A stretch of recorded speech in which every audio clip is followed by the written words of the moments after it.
Hi there, and welcome to Jill's Quest for Riches. Now, this video is the episode 2 in a series of 3 episodes around SPACs. If you already know the basics about what a SPAC is and why it is used, then feel free to hop in at this point. If you don't know what a SPAC is, it's maybe better to first start with episode 1.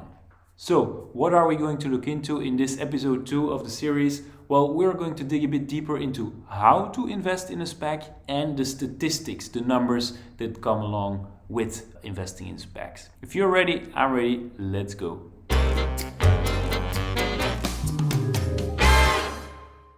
How to invest in a SPAC? Well, there's basically 4 ways and more importantly 4 moments at which you can invest in a SPAC. The first one is when the SPAC itself does its IPO. You sign in just as in a regular IPO to get part of the shares. That's really like 100% a blank check investment. You don't know anything basically. Another way to invest is right after the IPO. That's still a blank check investment. You actually don't know anything more. Then at the IPO, the price probably didn't change either. Usually these prices are at $10 a share. So also a blank check investment. The only thing you know is which management is in the SPAC. Third way you can invest is when the news is out about which company the SPAC is going to acquire or merge with. So then there's anticipation, let's say.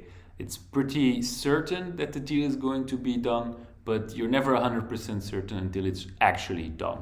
So the price of the SPAC usually rises at this point, but it's not a done deal yet. And the fourth moment is after the deal. Actually, there's nothing different here from investing in a regular company. So that's after the acquisition or the merger took place. You're just buying the shares of a regular company that got to the stock exchange through a SPAC instead of through an IPO or any other way.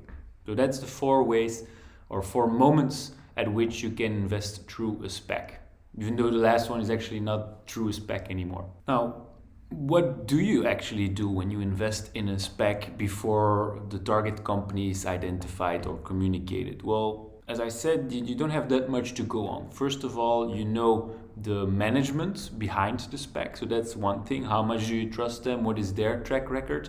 And somewhere when you put in that $10 a share, what you actually are doing is you're assuring yourself that you are investing together with these investors. Very often these are VC firms, venture capitalist firms. Generally, you can have some idea. To get an idea of the industry the SPAC is likely to invest, you can check at the SEC regulation form or the S1.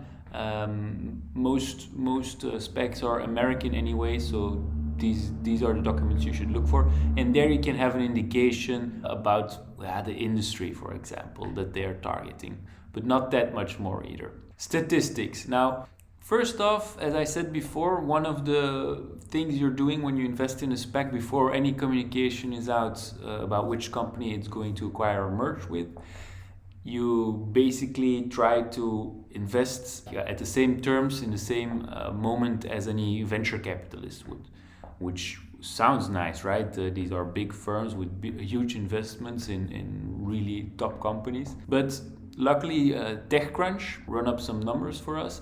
And apparently 50% of all VC investments have negative returns. And even less than 5% of the investments they have generate a substantial return. So not just like a little bit here and there, no, a substantial big amount. So it's in these 5% that they actually make up all the losses they make. That's important to know. That's how VCs work. So if you just tag along on one VC investment, you have a big chance that you're in the part of their portfolio that will never bring any returns in. Very important to be aware of that. What else you should know? Apparently SPACs are becoming more and more popular. Only in August 2020 there were already more SPACs than IPOs. You should also know that most SPACs are listed in the US and that many non-US companies actually also get listed in the US through SPACs. Some hard numbers here. In 2020 we had 200 SPACs that were launched. We also have a study from Goldman Sachs going over the year 2020 that clearly states that SPACs underperformed the S&P 500 over 3, 6 and 12 month periods. So it's quite considerable, and these numbers are taken after transaction.